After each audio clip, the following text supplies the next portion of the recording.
Hi, show FM. It's me, FM Cheetah. You can call me Matt. Welcome to episode 12, the end of season wrap up. There's me and Craig there holding the championship trophy. You know by now we've done it. So, two promotions and two titles. I've never done it before. That's it. This feels good. We're going up. We're in the premiership. Let's now do the end of season review and a little look ahead. Steve Bloomer's watching, helping and fight, guiding. So, giant cock up on my part. Because I'd recorded and then stopped because there was so much to play through. I've neglected to press record, and I was going to show you all this stuff, I was going to show you all the drama of the playoffs, all that sort of stuff. I'll just cut to the chase. Aston Villa went up over Fulham 3-1, so they're joining us in the Premier League along with Brighton, the two big clubs that came down, going back up where I think they probably belong. Yeah, sorry, there was a whole bunch of stuff there, and I've done a whole bunch of talking, which I will do briefly again. Let's go and have a little bit of a review. We even missed the end of season review. I think I'd stopped recording by then. Anyway, points tally 122, new Sky Bet record there. Neves here lifted the trophy with Angers in Ligue 2, winning, I think it was on goal difference and like two goals.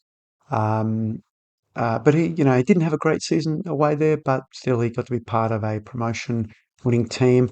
Evan Ferguson won player of the season. There was a lot of talk about Gnotto winning this, but Ferguson just smashed it. He's absolutely smashed out there. If we have a quick look, in fact, just the average squad. Look at that. There's Hendrick on a 7.56, and there's Gnotto.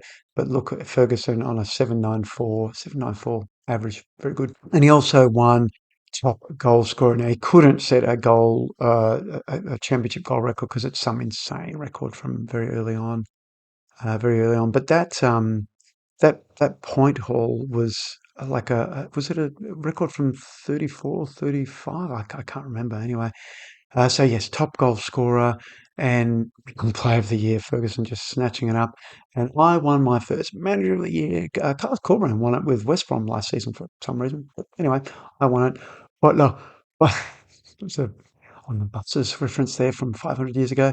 James Butler, our new owner, director, whatever, is a big pat on the back. And look at that, 7 of the 11 positions. Unsurprising, Martinez picking up goalkeeper of the year. I think he had more clean sheets than Slonina. Marina picking up the left back role, but not surprising. And Kidima, same on the left hand side. Lotterup might have picked that up if he was still around, but he's not. And Tommy Doyle here, Tommy Doyle on loan from City, seems to be developing well. There you go. So I did a whole talk about about the Premier League next season, about players. Let me sum it up. I don't think there's going to be any players that we're going to be doing any buying coming in. As we get up in the Premier League, from a just a pure attribute point of view, we look great in League One, great in the Championship. I think in the Premier League, we look solid. I think we look solid across the ball. In some positions, we look great. People like Fresneda, who really, I mean, I don't think and I don't remember if we were still recording when we did this, but look at Fresneda. You, I mean, he can play anywhere. He can play anywhere, not position obviously, but from a pure attribute point of view. I mean, he could be a striker. Um, is that something I want to think about? I don't know. Maybe not. But yeah, there are certainly players here who stand up against anything in the Premier League, but there are very few top class players. I think even if we look at Ferguson here, there's no 16. Well, there's 116 is jumping reach, but again, very good. And lots of great abilities here. He's fairly consistent. What's this? Fans love him. Cool. But there's not a whole lot of those top tier traits. Even if we look at, like someone like an Alex Scott who was touted so well. I mean, determination, sure, he's got great composure, excellent. But look, his passing and his vision and his passing are still 14s and 15s. There's no 16s, 17s there, which puts you, I think, in the top tier. Nonetheless, there are a lot of players here that we have here on loan that we just don't need. The only thing is it obviously gets tougher and tougher and tougher to find good 18-year-olds as we go up the ranks, as we now enter the Premier League. Ben Doak's one of those players, but I don't see him joining. I think it's 50 or 52, and I just don't see him really wanting to join us. I mean, he might join us on loan, but then why? I mean, I guess we bring him in on loan again as an opportunity to buy him because it's going to get a lot harder to find those 18-year-olds. And as these players get better, but not, not in the Champions League, it's going to be harder to keep them as the big teams, both in the Premier League and outside, the Real Madrids and the Barcelonas and the Bayerns and all those clubs come looking for them. It's going to be harder to keep them. Although, as you'll notice, their value is going up. I mean, we were selling players for sub 20 million last season, and we won't be doing that next season, I hope.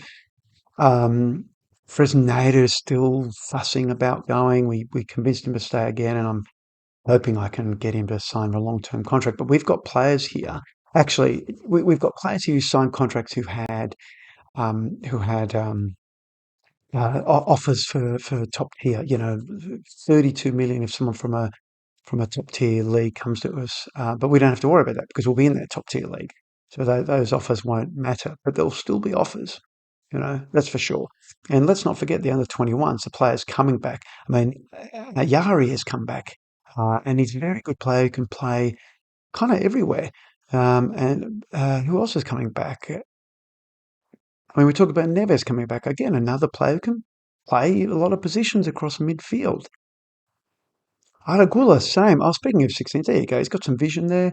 Aragula, I mean, what happens to him? I mean, the physicals still aren't there, but at some point he's going to have to play for us. George Hall, who we bought and sent back out, he'll be rejoining us. He's not too bad. Joby Bellingham coming back in, same sort of deal there, but probably going out again. But then will that stall his development? The one thing I'd forgotten, I was worried about centre defence, but weirdly, although I kept talking about how well Diego Montero was doing, I mean, he's really stepped up. In terms of as a centre back, really, really stepped up. If we can we see his progress? I don't think we can. Down here, oh, here you go. I mean, down here's a little bit of progress. Yeah. I mean, it's going well. The physicals are looking real. The mentals are looking decent. He'll certainly make a good cup central defender. Yeah, that's for sure. Roque's coming back. Yeah, a bunch of players coming back. SA coming back, and a lot of these players are going to go back out on loan for sure. I've no doubt about that. And remember, we do have someone special coming in. The Runester, Barge, plays on the right, cuts in, can play on the left and cut in on the wing. I mean, another player can play all around that front area. He's got some 16s that we like, and we have to accommodate him. I can't, and I'm sure he had to come in as a star player. I don't quite recall. Oh, here he is. Yeah, I just saw it then, star player. Yeah, star player. So he'll be joining our star players who have to play, of which he's it. He's it. And of course, we want him to play. We wanted to play on the right. One thing about putting him out on the right is that Garnacho, who's been saying, "Hey, you didn't play me on the left," he can go out on the left. It does damage that relationship with Fresneda, but hey, we got to. It'd be great to have relationships all across the park where they can move from right to left, particularly up in the midfield, and still maintain those relationships. Yeah, yeah. So that's it. I don't see a lot of activity in the transfer window, really, really don't. And like I said, it's going to get harder to find 18-year-olds. We are going to have to go look in Portugal and France and places like that for looking for 18-year-olds because Chelsea and Tottenham and Man U and City aren't going to be giving up their 18-year-olds to us. Maybe as loans with option to buy. That's our best chance. And none of these, as much as I'd like to bring Doki in, I just don't think he'll join us. I think there's some who would. I think Wild might join us. Hasseldyne, I mean, he's got great, very consistent. I've never seen a very consistent player, but he's also up for an injury, and I just don't do it. And there's also missing things like his passing is super ordinary, and his technicals are very average, and he is 18, and so yeah, I think that's it. We just need to make more of the players here, less loans. I think we'll see and more utilising the players that we have here on the books. Oh, yes, that's it. Back here, me and Craigie holding the championship trophy. Yeah. Yeah, that's a season. That's a season two wrap up. Thank you for joining me all this season. Thanks for all your likes and the likes that you want to put on this video.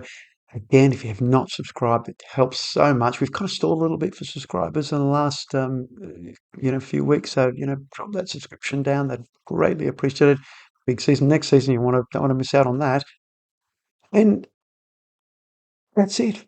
That's a very, very surprising championship season. Now, I think we'll be back for the opening game of the season and a review of what happened in the transfer window.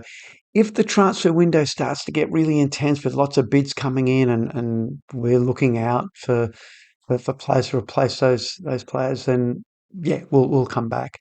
Hopefully that's not the case now that we enter the Premiership and the cost of those players are just a lot higher, but they're not that high. They're not $100 million players. And we'll see. So we might be back earlier. Otherwise, we'll be back for that opening game, which I don't even know if that's been set yet, but we'll be back for it.